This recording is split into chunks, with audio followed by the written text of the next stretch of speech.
In 1096, Pope Urban II called for a holy war, a crusade. Thousands of knights, soldiers, and hopeful pilgrims from across Europe rallied to liberate the Holy Land from Muslim control, spurred by promises of eternal glory and divine favor. But as this tide of crusaders swept across territories, it brought with it more than just religious fervor and the clash of swords. Under the banners of faith, women became prizes and tragically victims. Historian Andrew Holt notes that wartime rape was disturbingly common during the Crusades and was accepted as a brutal byproduct of medieval conflict on both Christian and Islamic sides. For many, the journey to purify Jerusalem didn't purify their actions at all. Today on Binge History, we'll examine the sexual abuse of women captured during the Crusades and the medieval values that these so-called holy warriors may have used to justify their actions. Don't just take our word for it. Historical chroniclers who were there documented what they saw, often in language so coded that it might make you do a double take. And just why was their language so coded? I'll explain that shortly. One chronicler, Imad ad-Din, a Muslim historian, described the brutal fate of Christian women after Saladin's conquest of Jerusalem in 1187. While Saladin is often celebrated as an honorable and merciful figure, Imad ad-Din revealed that Saladin could be ruthless to his enemies. According to his chronicle, many of Jerusalem's inhabitants were allowed to leave the city if they could pay a ransom. However, for women and girls who couldn't afford to pay this price, their fate was far grimmer. Imad ad-Din vividly describes how around 8,000 women and children were divided among Saladin's forces, subjected to widespread rape and enslavement, an outcome that, as he writes, brought smiles to Muslim faces at their lamentations. His language is both haunting and telling. He uses phrases like well-guarded women were profaned, noble women given away, and free women occupied, capturing the utter disregard for their humanity and the suffering they endured. He records how these women were deflowered and virgins dishonored, revealing a medieval perspective that often saw women's value through the lens of male honor and power rather than their own humanity.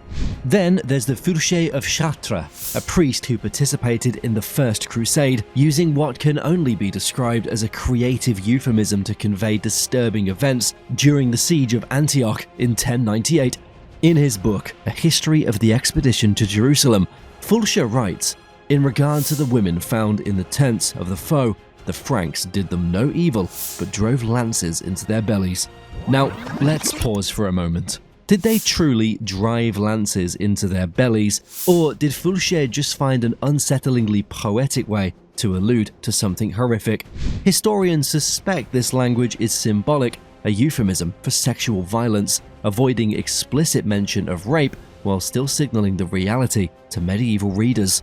Furthermore, an anonymous chronicle of the First Crusade, Gesta Francorum, or the Deeds of the Franks, describes that pieces of gold were found in the wombs of the women who had used these areas for purposes other than the ones for which they were intended. This chilling phrase suggests that these women might have been exploited and violated, yet the narrative continues to mask the horror with ambiguous language. The use of euphemism was partially due to the religious nature of the First Crusade, where explicit sexual conduct contradicted the standards of pilgrimage. Many chroniclers were religious figures themselves and typically avoided direct accounts of sexual violence, relying instead on symbolism and euphemism. Anna Komnena, daughter of Alexios I and an influential Byzantine historian, offers a contrasting account. In a letter to Robert I of Flanders, she describes the heinous acts allegedly committed by Turkish forces, accusing them of appalling sexual abuses, including sodomizing a slain bishop and sexually abusing captured noblewomen and daughters in turns like animals. Her language, though, is unambiguous, capturing the brutality without euphemism. Remember, these are not modern critiques, but the first-hand words of medieval chroniclers trying to articulate the darkness of their time. To fully understand why this abuse was so common, let's take a look at how medieval society viewed women. Back then, women were often seen as property, with their honor tied to the men in their lives, like fathers, husbands, or brothers. This made them especially vulnerable during the chaos of the Crusades when social structures broke down. In medieval times, male entitlement was widespread, especially among the wealthy and the powerful. Knights, soldiers, and nobles often saw women as part of the spoils of war, symbols of victory rather than individuals with their own rights. While codes of honor in both Muslim culture and European chivalry encouraged respect for women, these ideals were limited. Women's protection depended heavily on their social status, and during wartime, even that protection often vanished. For example, in the chivalric tradition, knights had to swear oaths every year not to harm noble women, but these promises didn't usually apply to lower-class women, who were left unprotected without the safeguards given to gentlewomen or noble ladies. This created a grey area when it came to interactions between knights and lower-status women, where the line between consent and coercion was often blurred. Even within religious orders, the sense of entitlement didn't entirely disappear. Members of orders like the Templars sometimes exploited their access to local women, particularly peasant women, to fend off accusations of homosexuality, which was a serious charge in their time. Some Templars even boasted about their heterosexual conquests. This reveals how deeply these entitlements were ingrained even among those in religious circles. In Cyprus, such boasts became a point of pride among the Templars. They claimed that no girl could be considered a true woman until she had experienced the pleasure of sex with one of the brother knights.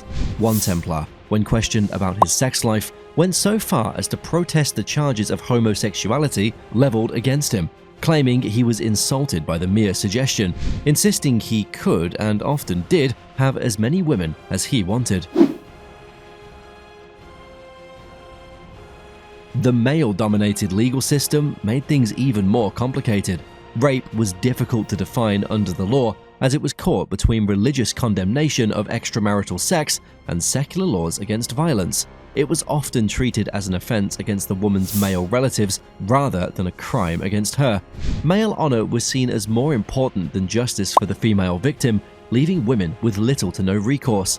When abuse did occur, women's experiences were often erased or dismissed, reflecting just how deeply rooted male entitlement was in medieval society. In the medieval mindset, women weren't just people, they were symbols. Their capture was more than just violence, it was a way to humiliate and assert dominance over an enemy. Dagobert of Pisa's chronicles hint at this, describing how young women were spared from death during the capture of Jerusalem, though likely not out of mercy, but for exploitation.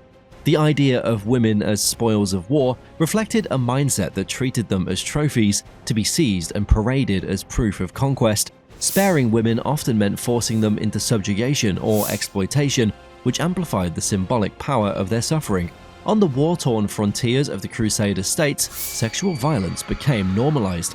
The abuse of female prisoners was so prevalent that any woman released from captivity was often labeled as damaged goods, regardless of what had actually happened to her.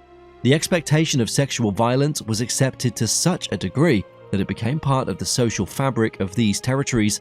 The end of the Crusades didn't necessarily mean the end of suffering for survivors. Many of these women, whether released or returned to their communities, faced lifelong trauma. With few legal protections, these women had to navigate societies that shamed them for what they'd endured. Their voices, stories, and traumas were frequently erased or suppressed, as the male-dominated judicial system focused more on the honor of men than justice for women. By now, I know you have something to say, so leave your thoughts in the comments below.